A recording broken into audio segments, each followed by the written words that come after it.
Rocking star Yash ಅವರ birthday ಹಿನ್ನೆಲೆಯಲ್ಲಿ banner ಕಟ್ಟುವಂತ ಸಂದರ್ಭದಲ್ಲಿ ಏನು ವಿದ್ಯುತ್ ತಗಲಿ 3 ಜನ ಯುವಕರು ಮೃತಪಟ್ಟಿರುವಂತದ್ದು. ಆ ಒಂದು ವಿದ್ಯುತ್ ಅವಘಡ ಸಂದರ್ಭದಲ್ಲಿ ಏನು ಸಂಭವಿಸಿದಂತ ಸಂದರ್ಭದಲ್ಲಿ ಓರ್ವ ಪ್ರತ್ಯಕ್ಷದರ್ಶಿ ಮತ್ತೆ ಅವ್ರ ಜೊತೆಗಿದ್ದಂತ ಯುವಕರ ಜೊತೆ ನಮ್ಮ ಜೊತೆಗಿದ್ದಾರೆ, ಅವ್ರನ್ನೇ ಮಾತಾಡ್ತಾ ಹೋಗ್ತೀನಿ. ಅಣ್ಣ, ಯಾವ ರೀತಿ ಎಷ್ಟು ಗಂಟೆಗೆ ಘಟನೆ ನಡೀತಿ, ಯಾವ ರೀತಿ ಆಯ್ತಿದೆ ಅಂತ ಹೇಳಿ? ರಾತ್ರಿ 12 ಗಂಟೆ ಸುಮಾರು ಘಟನೆ ಆಗಿದೆ ಸರ್. ಇದು ಎಲ್ಲ ತೆಳಗಿಟ್ಟಂದು ಬ್ಯಾನರ್ ಗಿನ್ನರ್ ಎಲ್ಲ ಕಟ್ಟಿದ್ರಿ ಸರ. ಕಟ್ಟಿ ಮ್ಯಾಕೆ ಎತ್ತಿಡ್ಬೇಕಂತಂದೇಳಿ ಎತ್ತಿದ್ರಿ ಸರ. ಮ್ಯಾಗೆ ಎತ್ತಿದ್ರ ಸರ್ವಿಸ್ ವೈರ್ ಟಚ್ ಆಗಿ ಶಾಕ್ ಹೊಡಿತ್ರಿ. ಶಾಕ್ ಹೊಡಿದ ತಕ್ಷಣ ನಮ್ಗೆ ಮೂರ್ಛೆ ಹೋತ್ರಿ. ಏನಾಯ್ತು ಅನ್ನೋದು ಗೊತ್ತಾಗಲಿಲ್ಲ. ಎಷ್ಟು ಜನ ಇದ್ರಿ? ನೀವು ಪ್ರತಿ ವರ್ಷ ಈ ರೀತಿ ಬರ್ತ್ಡೇ ಆಚರಣೆ ಮಾಡ್ಕೊಂಡು ಬರ್ತಿದ್ರ? ಯಾವ ರೀತಿ ಬರ್ತ್ಡೇ ಮಾಡ್ತಾ ಇದ್ರಿ? ಪ್ರತಿ ವರ್ಷನೂ ಸೆಲೆಬ್ರಿಟಿಯಿಂದ ಮಾಡ್ತಿದ್ರಿ ಸರ. ಈ ವರ್ಷ ಈ ಥರ ಆಗಿದೆ. ವರ್ಷನೂ ಬರ್ತ್ಡೇ ಮಾಡ್ತೀವ್ರಿ ಸರ. ಎಷ್ಟು ಜನಕ್ಕೆ ಒಂದು 8-10 ಜನಕ್ಕೆ ಶಾಕ್ ಕೊಡ್ತೀರಿ ಸರ. ಗಾಯಗೊಂಡ್ರೆ ಅಂದ್ರೆ ನಾವು 3 ಮಂದಿ ರೀ. 3 ಮಂದಿ ಮೃತಪಟ್ಟಿದ್ದಾರೆ.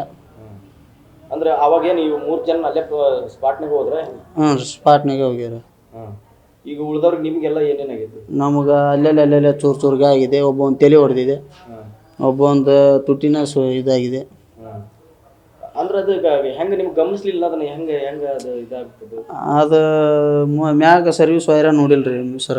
ಅದು ಹಂಗೆ ಎತ್ತಿ ಬಿಟ್ಟಾರಲ್ರಿ, ಬಿಸಿ ಒಳಗೆ ಹಂಗೆ ಶಾಕ್ ಆಗಿಬಿಟ್ರಿ. ಶಾಕ್ ಕಟೌಟ್ರು ಒಂದು 20 ಫೂಟಿಂದ ಇತ್ತು ರೀ ಸರ. ಎಷ್ಟು ಜನ ಒಟ್ಟ ಸಂಘ ಐತೆ ನಿಮ್ದು? ಹೆಂಗೆ ಸಂಘ ಐತ್ರಿ ಸರ. ಅಂದ್ರೆ ಈಗ ಸರ್ಪ್ರೈಸ್ ಕೊಡಕ್ಕೆ ಮಾಡಕ್ಕೆ ಕುಂತಿದ್ರು. ರಾತ್ರಿ 12 ಗಂಟೆಲಿದ್ದ, ರಾತ್ರಿ 10 ಗಂಟೆಲಿದ್ದನ ಶುರು ಇತ್ತು ಸರ್. ಅದೇ ಎಲ್ಲ ಬ್ಯಾನರ್ ಕಟ್ಟೋದು, ಅದನ್ನ ಇದು ಮಾಡೋದು. ಕಟ್ಟಿದ ಮ್ಯಾಕೆ ನಿಂದಿರ್ಸ್ಬೇಕಲ್ರಿ ಸರ್. ಕಟ್ಟೋಟ್ರು ನಿಂದಿರ್ಸಕ್ಕೆ ಹೋಗಿ ಆ ಥರ ಆಗಿದೆ ಸರ್. ಕೇಕ್ ಇವತ್ತು ತೊಗೊಂಬರ್ಬೇಕಂತ ಒಂದು 5-6 kg ಹೇಳಿದ್ವಿ ರೀ ಸರ್. ಕೇಕ್ ದುಡ್ಡು ಎಲ್ಲರೂ ಕುಡಿಸಿದ್ರಿ ಸರ್.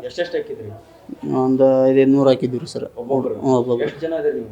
ಒಂದು 15-20 ಮಂದಿ ಅದೀವಿ ಸರ್. ಅಂದ್ರೆ ಸಂಘ ಮಾಡ್ಕೊಂಡು? ಹ್ಞೂ ರೀ ಸರ್. ಅಂದ್ರೆ ಇದು ಎಷ್ಟು ವರ್ಷದಿಂದ ಮಾಡ್ಕೊಂತ ಬರಾಕ್ತೀರಿ? ಬ್ಯಾಂಡೇಜ್ ಹಾಕಿಬಿಡ. ಎಷ್ಟು ವರ್ಷದಿಂದ ಮಾಡ್ಕೊಂತ ಬರಾಕ್ತೀರಿ? ಒಂದು ಸುಮಾರು ಒಂದು 7-8 ವರ್ಷ ಆಯ್ತು ರೀ ಸರ್. ಬ್ಯಾನರ್ ಕಟ್ಔಟ್ ಎಲ್ಲ ಹಾಕ್ಯಂತನೇ ಬರ್ತಾ ಇದ್ದೀವಿ ಸರ್. ಅಲ್ಲಿ ಈ ಘಟನೆ ಆಯ್ತಲ್ಲ, ಈಗ ಏನು ಅನ್ಸುತ್ತೆ ನಿಮಗೆ? ಈ ರೀತಿ ಆಗೈತಲ್ಲ, ಭಾಳ ದುಃಖ ಆಗಿದೆ ಸರ್. 3 ಮಂದಿ ನಮ್ಮ ಸ್ನೇಹಿತರು ಸಾವನ್ನಪ್ಪಿದ್ದಾರಲ್ಲ, ಭಾಳ ದುಃಖ ಅನಿಸ್ತೈತಿ ಸರ್. ಎಸ್ ಅವರು ನಮ್ಮ ಊರಿಗೆ ಬರ್ಬೇಕು ರೀ. ಊರಿಗೆ ಬಂದು ನಮ್ಮ ಫ್ರೆಂಡ್ಸ್ ತೀರ್ಕೊಂಡಿದ್ರಲ್ಲ, ಅವ್ರ ಮನೆಯವರಿಗೆ ಸಾಂತ್ವನ ಹೇಳ್ಬೇಕು.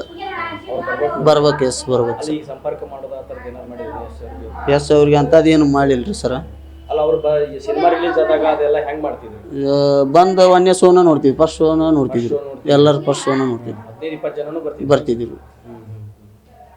ಅಲ್ಲಿ ಈಗ ನಿಮ್ಮ ಊರವರು, ತಂದೆ ತಾಯಿ ಎಲ್ಲ ಸಂಬಂಧಿಕರು ಏನಂತಾರೆ ಈಗ? ಮತ್ತೆ ಹಿಂಗೆ ಆಗೈತಲ್ಲ, ಇದಕ್ಕೆ ಏನು ಮಾಡ್ಬೇಕ್ರಿಪ್ಪ? ಎಲ್ಲ ಇದನ್ನ ಅಭಿಮಾನದೊಳಗೆ ಎಲ್ಲ ಇದು ಕಳ್ಕೊಂಡ್ಬಿಟ್ಟಿದ್ರು. ಹ್ಞೂ. ಇದಿಷ್ಟು ಗಾಯಾಳು ಹೇಳ್ತಾ ಇರುವಂಥದ್ದು. ಅಂದರೆ ಈ ಯಶ್ ಅವರು ನಮ್ಮ ಊರಿಗೆ ಬರಬೇಕು, ಏನು ಮೃತಪಟ್ಟಿದ್ದಾರೆ ಅವರ ಸಂಬಂಧಿಕರಿಗೆ ಸಾಂತ್ವನ ಹೇಳಬೇಕು ಅನ್ನುವಂಥ ಮಾತನ್ನು ಹೇಳ್ತಾ ಇದ್ದಾರೆ. Suresh Kadlimatti, news first, Gadag. News first, ನಿರ್ಭೀತಿಯಿಂದ ನಿಮ್ಮ ಪರವಾಗಿ.